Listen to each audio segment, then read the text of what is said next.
todos, sempre bonita, começando para vocês e hoje o nosso programa está muito bom, porque fala de beleza, de vida saudável, de bem-estar. A gente vai saber um pouquinho mais de vida saudável. Em relação a alimentos, você já sabia ou já ouviu falar de alimentos que ajudam a combater o estresse e também a ansiedade? Então, tem receitas específicas para isso e a gente vai descobrir hoje como com a nutricionista Aline Kissack. Também a gente vai saber um pouquinho mais sobre fobia social, com dicas e orientações da psicóloga Ângela Brandi. Além disso, a gente também vai saber o que é punks. Já ouviu falar desse nome? O que será que é? E além disso, os condimentos. Como que eles podem nos ser úteis, nos ajudar na alimentação, no dia a dia? Quem vai explicar para a gente é a paisagista Cláudia Canais. E para começar o nosso programa, vamos saber o que mudou e quais os avanços dentro da área da odontologia, com o Dr. Davi Golin Neto, ele que é especialista em planto-odontia, mestre em odontologia clínica com capacitação em bichectomia, botox e preenchimento facial da clínica Odonto Estúdio. E ele já está aqui com a gente. Tudo bem, doutor? Tudo ótimo, Lari. E você? Seja bem-vindo. Eu estava com saudade de você. Eu também estava com saudade, sabia? Tinha sumido. Você viu só? Agradeço novamente esse convite por você ter dado a oportunidade de eu voltar aqui para poder trazer mais informações e esclarecimentos para os nossos telespectadores. E você sabe que eu pensei em você justamente por causa disso, porque você já pensa bastante nessa área de beleza, de estética e mudou muita coisa, não mudou? Exatamente, Carol. Hoje em dia, as pessoas até quando vêm falar comigo, quando estão na minha cadeira, no meu consultório, elas muitas vezes se surpreendem com os avanços e com as possibilidades que podem ser feitas hoje em dia na cadeira do cirurgião dentista. O que mudou exatamente dentro da odontologia, dessa área? Porque as pessoas elas estão acostumadas e pensam assim, eu vou no dentista para tratar os dentes. Mas hoje você pode fazer procedimentos estéticos também. Exatamente, Carol. O que muitas pessoas ainda têm essa imagem do cirurgião dentista é justamente com relação a isso que você falou. Antigamente, nossos pais, por exemplo, nossos avós, eles estavam acostumados apenas a irem no dentista para fazer aqueles procedimentos mais básicos, mais simples, como, por exemplo, uma extração de dente, uma restauração ou até mesmo uma prótese. E o que aconteceu aqui com o tempo, com os avanços tecnológicos, a profissão de odontologia ela foi evoluindo e se tornando cada vez mais própria do cuidado facial. Então, não apenas da parte dentária, mas também de todas as estruturas da face. Tá? E o que proporcionou exatamente isso? Foi uma mudança na legislação.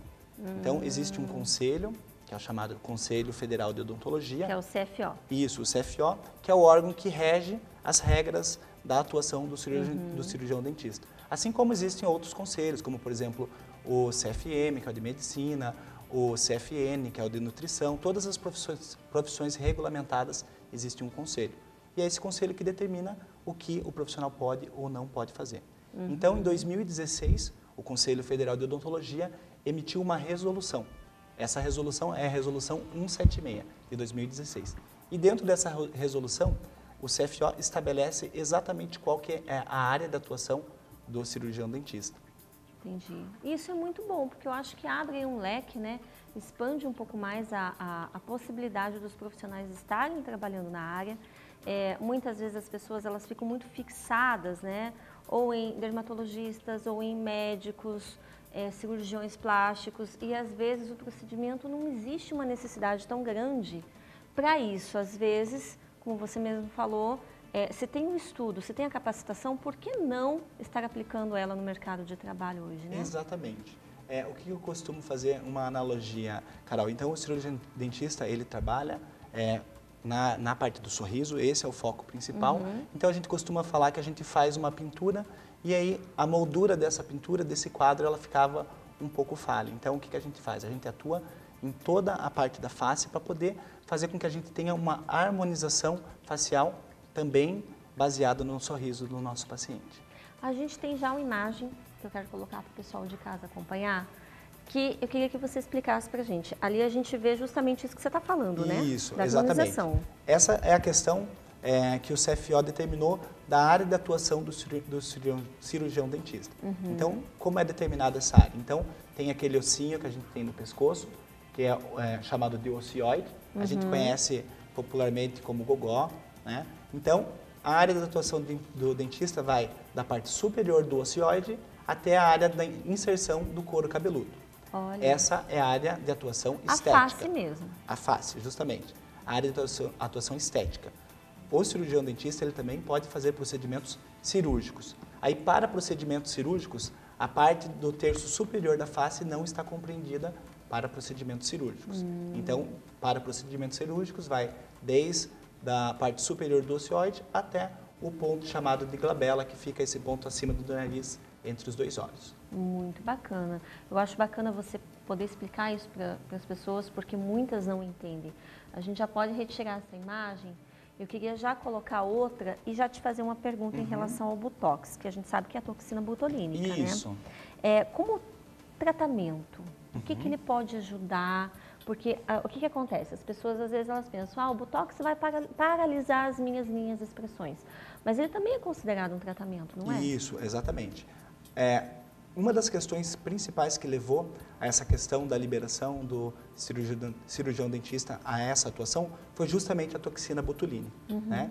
Então, a toxina botulínica ela já é utilizada há mais de 10 anos por cirurgiões dentistas, porém a legislação era um pouco confusa. Ela falava que o cirurgião dentista podia atuar apenas para fins terapêuticos. Então, o que significa isso? A gente consegue fazer tratamento de algumas doenças e alguns sintomas que o paciente tem, como, por exemplo, dores de cabeça, dores na TM, através do uso do Botox. Esse é o uso terapêutico. E a gente também consegue fazer a utilização para fins estéticos, que é justamente essa questão da paralisação das rugas dinâmicas. Quando a pessoa faz uma expressão, geralmente enruga a testa, quando fecha muito o olho, faz aqueles pés de galinha. Então, através da utilização dessa toxina, nós conseguimos fazer com que esse músculo ele deixe de exercer aquele movimento. É claro que para isso a gente precisa fazer uma aplicação muito cuidadosa e muito minuciosa, para a gente não tornar a pessoa sem expressão. Sim. E dessa forma a gente consegue também atuar dentro da área estética com ótimos resultados, deixando a pessoa com um rosto mais liso, com uma aparência mais jovial. Mas daí não muda a fisionomia, né? Porque às vezes a gente vê em fotos na internet que a pessoa ela fica Exatamente. muito, né? Assim, aquela coisa, não muda, né? Exatamente. Eu acho que hoje os estudos eles estão focados nessa área. Olha, Lari, essa questão é uma questão que cabe muito ao paciente ter uma conversa muito bem clara com o profissional que vai atuar dentro dessa área, ou seja, um cirurgião dentista, ou seja, um profissional da área de medicina, para poder expor qual que é a real necessidade e o que ele está buscando. Se ele quer algo que seja bem natural, e aí o problema é que tem alguns pacientes que já aplicam isso há um bom tempo, que acabam perdendo um pouco da percepção do que é o natural e o que não é o natural. Entendi. E aí a gente consegue ter esses resultados que às vezes chamam a atenção pelo lado negativo. O Botox e o preenchimento, eles são muito parecidos ou é totalmente diferente uma coisa da outra? Carol, essa pergunta é excelente. Por quê? Porque a maioria das pessoas, elas confundem o Botox com o preenchimento facial. O preenchimento facial ele é feito através de um outro tipo de produto que não tem nada a ver com o Botox. O Botox é uma toxina que ela paralisa o músculo. Já o preenchimento facial, como por exemplo o ácido hialurônico, ele é um produto que vai ser aplicado para dar volume a determinadas regiões que perderam volume. Como nessa imagem que a gente está vendo. Exatamente. Aí, né? Essas são as principais regiões que a gente faz a aplicação do ácido hialurônico. A gente pode perceber ali que nós temos o lábio, onde a gente consegue fazer um contorno labial mais adequado, a gente consegue fazer com que o volume labial fique mais adequado para a pessoa ter um lábio mais carnudo, um lábio mais delineado, mais bonito. A gente também consegue atuar dentro da questão do bigode chinês. Então, aquelas pessoas que já têm aquela marquinha de bigode chinês, através da aplicação do ácido hialurônico, ele vai dar um volume naquela região, diminuindo aquela ruga do bigode chinês. E é visível na hora. É visível na hora. Olha que maravilha. E nariz, porque nariz é algo meio complicado, né? De você mexer e muitas pessoas dizem que dói, tudo que vai fazer no nariz dói. Exatamente. No nariz, a gente consegue, em alguns casos, fazer algumas pequenas correções. Tá? Então, por isso que é muito importante uma avaliação inicial para a gente poder entender qual que é a expectativa do nosso paciente. Porque em determinadas situações a gente consegue lançar mão desses artifícios para poder atingir a expectativa do nosso paciente. Em outras, a gente tem que indicar um tratamento um pouco mais invasivo ou até mesmo encaminhar para um outro tipo de profissional. Em relação à substância, quais as substâncias que são usadas no preenchimento? A substância principal e a substância mais segura que é utilizada para o preenchimento facial é o ácido hialurônico. Tá? O ácido hialurônico ele é um precursor do nosso organismo, então ele vai se transformar vai se transformar no nosso organismo em uma outra substância que vai permitir que o nosso organismo tenha mais elasticidade e, consequência disso, que a pele fique um pouco mais vistosa, um pouco mais lisa, mais esticada. Questão de bioplastia, porque a gente sabe que está sendo muito falado bioplastia, né? Hoje em dia as pessoas fazem isso bastante e é feito com preenchimento com ácido hialurônico, porque tem pessoas que acham que é como se fosse um lifting, né? Então eu queria que você explicasse essa diferença para que elas entendessem que bioplastia é uma coisa, lifting é outra, cada macaquinho no seu galho, né? Exatamente, Carol. Com relação a isso, eu gosto de deixar bem claro que eu, particularmente eu, como cirurgião dentista, eu atuo apenas com materiais absorvíveis. Então, todos os meus procedimentos nessa área da estética facial são feitos através de produtos que são reversíveis, que possuem reversibilidade.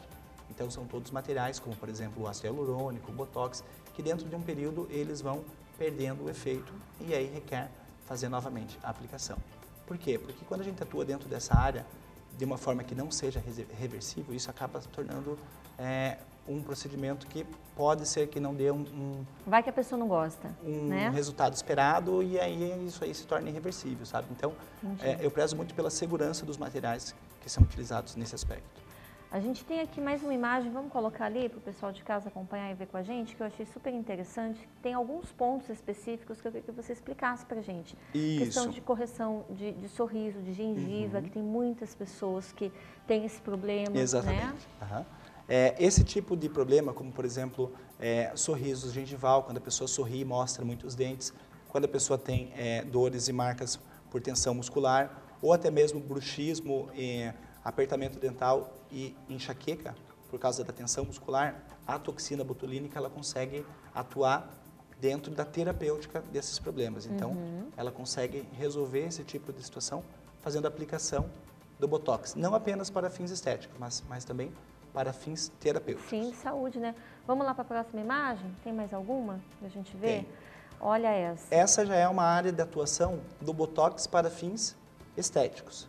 Então, a gente percebe que o Botox, para conseguir fazer uma harmonização facial adequada, a gente pode aplicar ele em diversos locais. Por exemplo, na testa, nos pés de galinha, naquela ruga que fica entre as sobrancelhas, barra, né? no código de barra, para as pessoas que, geralmente as pessoas que são fumantes, elas têm rugas na parte superior do lábio e embaixo do nariz. Então, a gente consegue fazer uma infinidade de tratamentos através da aplicação do Botox, fazendo com que a harmonização do rosto da pessoa fique muito mais adequada. E esse aí, esse desenho, o que seria? De preenchimento? Esse desenho é do lifting facial. Que legal, isso que eu queria falar com você, porque tem pessoas que falam que o fio de sustentação, ele é exatamente para isso. Então, realmente, ele é para o lifting facial, ele ajuda nessa... Exatamente. O fio de sustentação, ele atua de uma forma física, de uma forma mecânica. Então, o que ele vai fazer? Ele vai puxar o tecido que perdeu a elasticidade e acabou tendo uma pitose, ou seja, o tecido está caindo, está sem elasticidade, então ele fica de uma forma caída. Então o fio ele serve justamente para poder fazer o levantamento dessas regiões e esticar a pele. E por quanto tempo ele dura? Olha, o fio que eu uso é um tipo de fio de seda, tá? Então ele é um fio absorvível. Esse fio, ele fica aproximadamente um resultado durante 1 ano e meio, né? E com o tempo ele vai se degradando e vai sendo absorvido.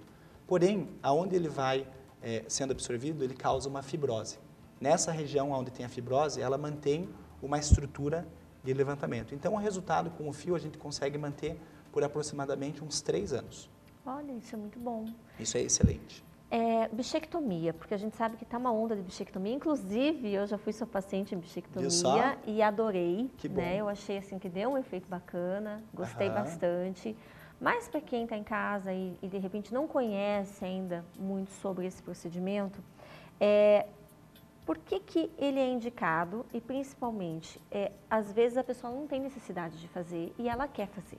Então eu queria que você explicasse essa relação da indicação. Por que às vezes não é indicado para determinadas pessoas e para outras sim? Entendi. Então, Carol, a indicação funcional para a bichectomia é para aquelas pessoas que mordem a bochecha.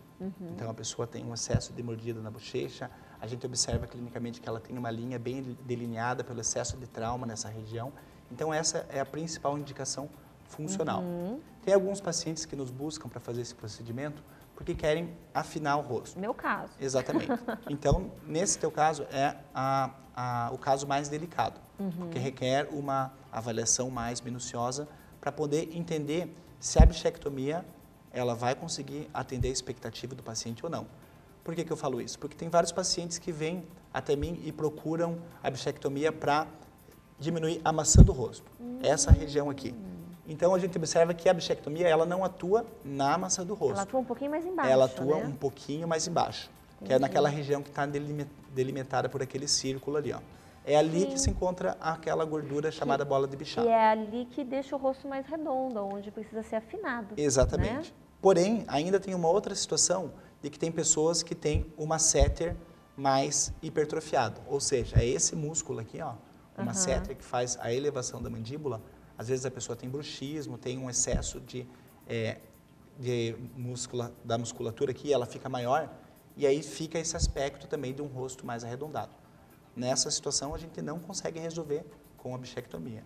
Então, a bichectomia ela é excelente, ela traz resultados fantásticos, desde que ela esteja indicada para a pessoa correta. E desde que você busque um profissional adequado também, né, gente? Porque é importante. Não é olhar na internet, eu vou aqui, vou ali, não. Tem que pesquisar. E eu digo para vocês, por mim mesma, que o doutor Davi Gulim é excelente, me senti super bem, não teve problema nenhum, Graças né? a Deus. Foi muito bem atendida e tá aí o resultado, né, para vocês verem. E já indiquei muito também, muitas pessoas, porque a gente sabe que é uma coisa que tem que cuidar. A gente está falando de rosto, né? Exatamente. E rosto tem que ter um bom profissional mesmo. Vamos deixar aqui então os telefones de contato do doutor, da clínica onde ele atende, ali ó, Clínica Odonto Estúdio, tá ali os telefones. O 3238 2722, é só você ligar, agendar, marcar sua consulta, fazer uma avaliação aqui com o Dr. Davi, né? Com certeza, Carol. Obrigada, doutor. Adorei, muito obrigado, viu? Mari. Seja sempre bem-vindo novamente este ano de 2017. Foi um prazer. Né? E você não saia daí que a gente já volta. Vamos voltar falando de alimentação saudável. Fica aí.